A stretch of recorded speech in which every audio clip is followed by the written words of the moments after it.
What if I told you the fatigue settling into your bones right now, the hunger pangs echoing in your empty stomach, and the rapid, violent beating of your heart before a major presentation are physical hallucinations?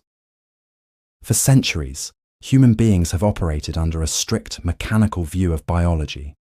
We believe our bodies are rigid machines responding to absolute, undeniable physical facts. We assume the equation is simple: calories in equal calories out. We assume missing 2 hours of sleep guarantees cognitive destruction the next day. We trust our sensations, believing pain, exhaustion, and sickness are objective measurements of the environment around us. But modern science proves this mechanical worldview is entirely backward. Your body is not a passive receiver of reality. Your brain sits sealed inside a dark, silent skull. It has no direct access to the outside world. To navigate existence, it must guess. It operates as a relentless prediction machine, constructing a simulation of reality based on past experiences, social conditioning, and future expectations. And here is the reality-shattering truth. What you expect to happen dictates your cellular chemistry. Your beliefs alter the hormonal balance in your blood, change the constriction of your arteries, and dictate the speed at which your body ages. If you think a situation is toxic, your biology breaks down. If you think it brings growth, your biology thrives. Today, we are dismantling everything you thought you knew about the physical limits of your body. We will journey through the hidden mechanisms of pain, diet, sleep, stress, and aging. By the end of this script, you will possess a biological cheat code to rewrite your physical reality. Module 1. The myth of objective reality. You feel a sharp, throbbing headache building behind your eyes. You swallow a painkiller with a glass of water. Within minutes, the crushing pressure in your skull vanishes, and you return to your work. You credit the medicine for the relief. Yet human digestion requires far more time to process the pill. The capsule is still dissolving in the acid of your stomach. The chemical has not even reached your bloodstream. The relief you feel is a biological ghost. Your brain predicted the removal of pain, and so it manufactured the cure itself. We trust our physical symptoms, assuming they provide an accurate reading of our health. But when the brain's predictive engine tilts toward fear, the body manifests absolute destruction. In the late 1970s, a terrifying medical mystery paralyzed the United States. Healthy young men, recent immigrants fleeing the violence of Laos, began dying in the middle of the night. The Centers for Disease Control investigated, baffled by the sudden, inexplicable cardiac arrests. These men belonged to the Hmong ethnic group, a community bound by a deep cultural belief in the Dabt Sog, a malevolent night spirit known to sit on the chests of its victims, stealing their breath. Living in a new country, far from their traditional shamans, these men experience standard sleep paralysis, a harmless, temporary quirk of human biology where the brain wakes up before the body. But their brains predicted a lethal curse. This absolute expectation of death triggered unparalleled panic, exacerbating an underlying genetic heart arrhythmia and causing literal cardiac arrest. The expectation of death became the cause of death. This phenomenon is known as the nocebo effect, the dark and destructive twin of the placebo. Your mind anticipates harm, and your body obediently executes the physical damage. We see this predictive error throughout human history. Medical literature is filled with astonishing examples of the brain overwriting reality. During the chaos of World War II, an anesthesiologist named Henry Beecher treated mutilated soldiers in a field hospital. When his supply of morphine ran dry, he faced rooms of men screaming in agony.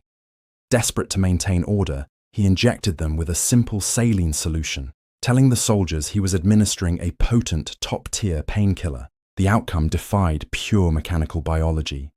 The soldiers reported massive reductions in agony.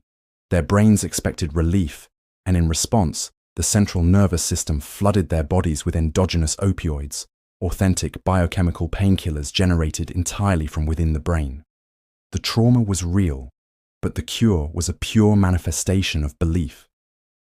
To take control of this predictive machinery, you must weaponize the concept of the open-label placebo. Modern clinical trials reveal a staggering fact. You can take a dummy sugar pill, fully knowing it contains zero medicine, and still experience dramatic relief from chronic back pain, migraines, or irritable bowel syndrome. The sheer act of engaging in a healing ritual signals your nervous system to lower its threat response. The next time you feel an unexplained physical symptom, a random spike of nausea, a sudden wave of fatigue, or a tension headache, stop and audit your internal narrative. Ask yourself, am I predicting this sickness, or am I observing it? Speak out loud and declare that your body is initiating a healing response. Acknowledge the physical sensation without attaching a catastrophic story to it. By severing the panic from the symptom, you short-circuit the nocebo effect, stopping the brain from pouring fuel on a false fire. But if the human mind can manufacture physical pain and relief out of thin air, what happens when it turns its predictive power toward the food on your plate? The answer will permanently change how you eat. Module 2. The Calorie Illusion. Dieting requires absolute misery. You force yourself to consume a small, unseasoned plate of vegetables. You chew the dry leaves, desperate for satiation. An hour later, your stomach growls with savage, distracting intensity. Your hands begin to shake. Your focus shatters, replaced by an intrusive, obsessive desire for sugar. You feel hollow, weak, and irritable, convinced your body is entering starvation mode because you consumed a minimal amount of calories. We operate on the assumption that human hunger is a strict, unbending mathematical equation. We count macronutrients on tracking apps and expect our energy levels to align perfectly with the fuel we ingest. We label foods as good or bad, creating a strict moral hierarchy in our kitchens. Yet, despite possessing absolute discipline, the physical symptoms of deprivation overwhelm our willpower, forcing us to abandon our goals. Psychologist Alia Crum at Stanford University dismantled this mathematical illusion in a landmark study that rewrote the rules of human metabolism. Researchers invited participants into a clinical lab and offered them a beverage. They handed the first group a bottle featuring a stark clinical label reading SensorShake. The text boasted 0 fat, 0 added sugar, and a mere 140 calories, framing the drink as the ultimate guilt-free choice. They handed the second group a bottle wrapped in a luxurious label reading Indulgence. This text highlighted a rich, decadent blend of chocolate and vanilla ice cream, packing a massive 620 calories. As the participants drank, researchers monitored their blood to track a specific peptide called ghrelin, the primary hormone responsible for hunger. High ghrelin levels gnaw at the stomach lining, increase anxiety, and slow the metabolism, forcing the body to conserve energy for perceived starvation. When the SensorShake group finished their drinks, their blood tests revealed a flat, unchanging line of ghrelin. Their bodies registered severe deprivation. Their stomachs continued to growl. Their biology acted as if they were starving. But when the Indulgence group finished their drinks, their ghrelin levels plummeted at a rapid, accelerated rate. Their bodies reacted with profound physical fullness, firing up the metabolism to process a heavy caloric feast. Here is the reality-shattering twist. Every single participant drank the exact same 380-calorie milkshake. The researchers poured the same liquid from the same blender into 2 different bottles. The dramatic shift in hormonal chemistry was not caused by the nutrients. It was dictated entirely by the ink printed on the labels. By anticipating restriction, the dieters forced their bodies to generate the physical symptoms of starvation, independent of the actual food in their stomachs. The solution to relentless hunger is a complete overhaul of your nutritional vocabulary. Stop describing your meals using the damaging language of restriction. Erase words like diet, low-cal, guilt-free, or skinny from your mind.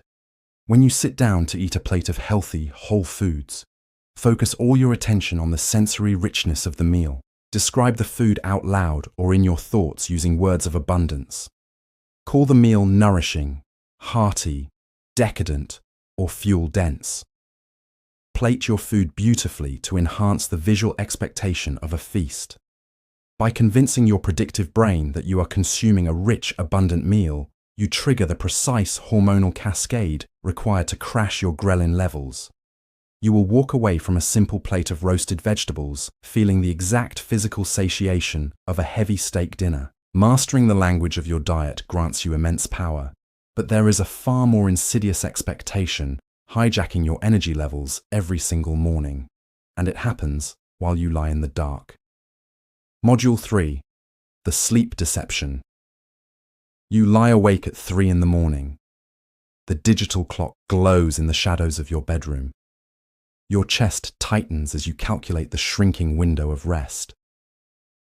If I fall asleep right now, I will get exactly 4 hours. The next morning, you drag your exhausted frame out of the sheets. Your eyelids feel heavy, pulling down like lead weights. Your brain remains trapped in a dense, impenetrable fog.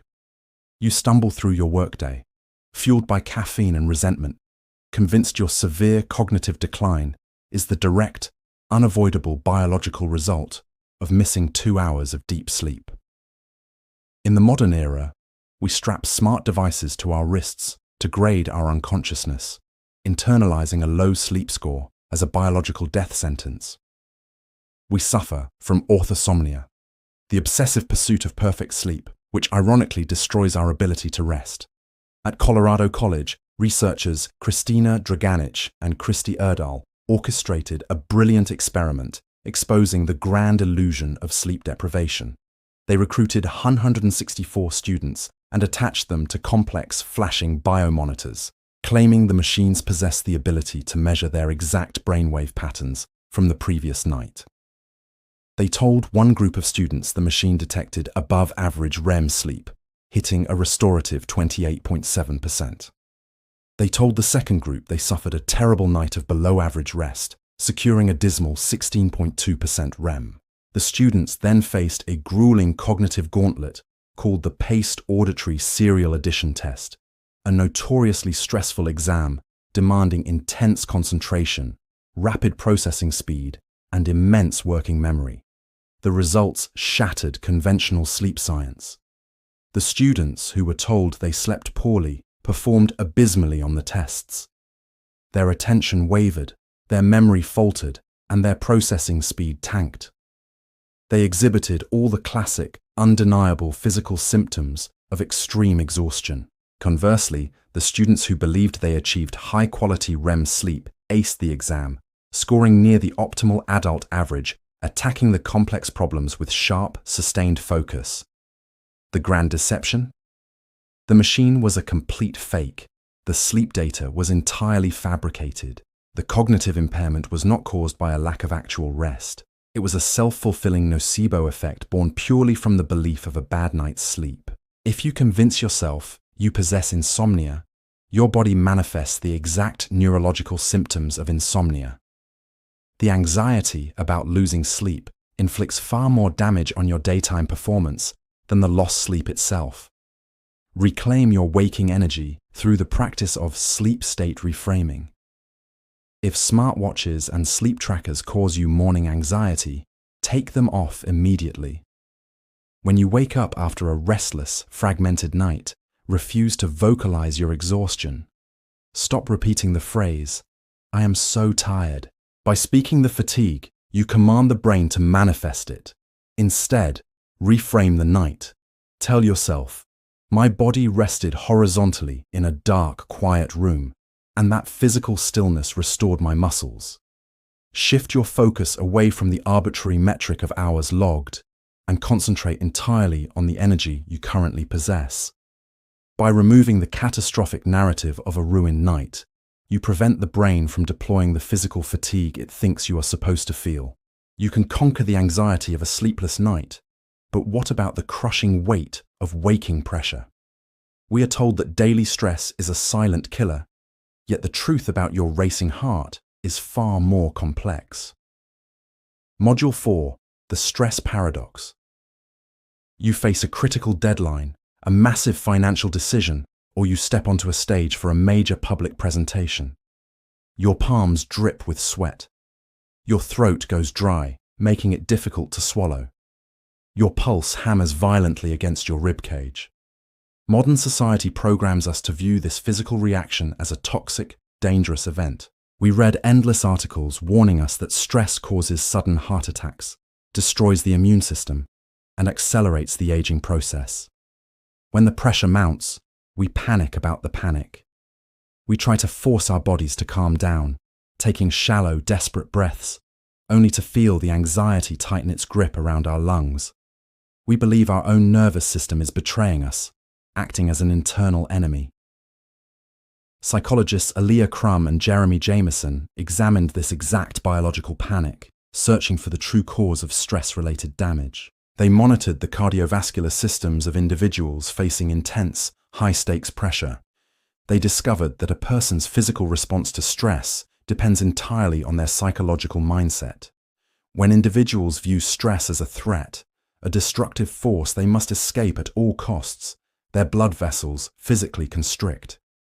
The heart beats furiously, struggling to force blood through narrowed, tightened arteries. This threat response causes the chronic cardiovascular damage and high blood pressure associated with long-term anxiety. But Jameson and Crum introduced a simple, reality-altering intervention. They taught a different group of participants to view stress as a biological upgrade, an ancient evolutionary mechanism designed specifically to enhance human performance.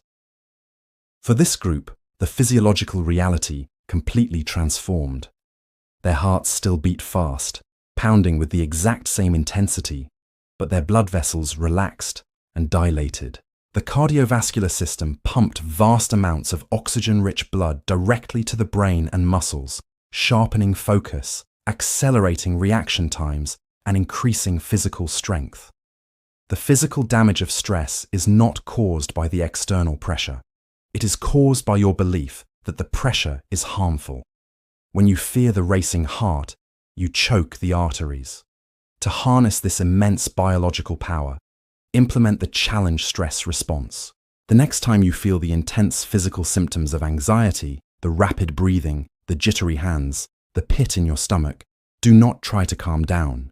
Attempting to force calm only creates friction. Instead, state out loud, "My body is pumping oxygen to my brain to help me conquer this challenge." Rebrand the nervous energy as excitement. Acknowledge the cortisol rushing through your veins as a premium fuel source designed to make you sharper, faster, and far more resilient. By aligning your expectation with peak performance, you force your arteries to open, turning a paralyzing panic attack into a state of absolute, unbreakable flow. You now know how to weaponize your nervous system for peak performance. But there is one final expectation we all face, a ticking clock that society insists will inevitably break our bodies down. What if that clock is an illusion too? Module 5. The Fountain of Youth. You spot a new silver-grey hair in the bathroom mirror. Your knee twinges with a sharp pain as you climb a flight of stairs. You misplace your car keys or momentarily forget a colleague's name during a meeting. Instantly, you let out a defeated sigh and tell yourself, "I am just getting old." We surrender entirely to a cultural narrative of inevitable decay. We view aging as a tragic one-way descent into physical frailty, cognitive decline, and absolute helplessness. We buy birthday cards decorated with grim reapers and make self-deprecating jokes about being over the hill. We assume the biological weathering of our cells is a fixed mechanical process, moving at a constant speed, impervious to our thoughts.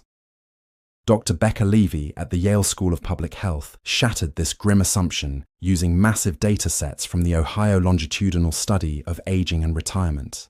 Researchers tracked over 1,000 participants starting in 1975, carefully documenting their personal attitudes toward the aging process. They asked participants if they agreed with statements equating old age with uselessness, depression, and physical decline. Decades later, they examined the health records, and the biological outcomes were staggering. Individuals who absorbed society's negative stereotypes about aging experienced accelerated cellular decay. They suffered higher rates of severe hearing loss, chronic inflammation, and debilitating memory issues. Their bodies fulfilled the tragic, expected prophecy. However, the participants who maintained positive expectations about aging, viewing their later years as a period of continued growth, deepening wisdom, and active vitality, experienced profound biological preservation. These individuals lived an average of 7.5 years longer than those with negative mindsets. 7.5 extra years of life. This massive extension of human survival surpasses the longevity benefits of lowering blood pressure, reducing cholesterol, maintaining a perfect weight, or even quitting smoking. Your belief about your own age literally dictates the speed at which your cells deteriorate.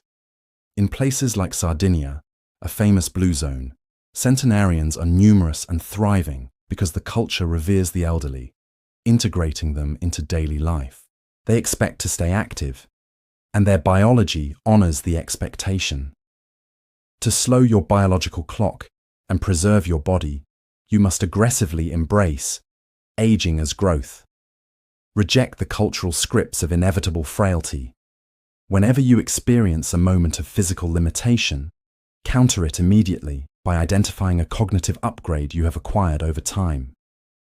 Remind yourself that aging brings superior emotional regulation, advanced pattern recognition, and unparalleled clarity in complex decision-making. Seek out role models who display immense physical and mental vigor in their 70s and 80s. Demand physical activity from your body. Lift heavy weights, walk long distances, and expect your muscles to respond with strength. By predicting vitality, you instruct your cellular machinery to sustain it. You now understand how expectations alter your biology, but mastering your mind requires conquering your chemical cravings. If you want to stop letting cheap pleasures hijack your brain's motivation system, click the video on your screen right now for Dopamine Nation, Anna Lemke. Take control of your dopamine today. Your beliefs dictate your biology, but sustaining a powerful mindset is impossible when your brain is hijacked by cheap digital pleasures. To stop self-sabotage and regain control over your motivation and focus, click the video on your screen right now for Dopamine Nation by Anna Lemke. Take your mind back today.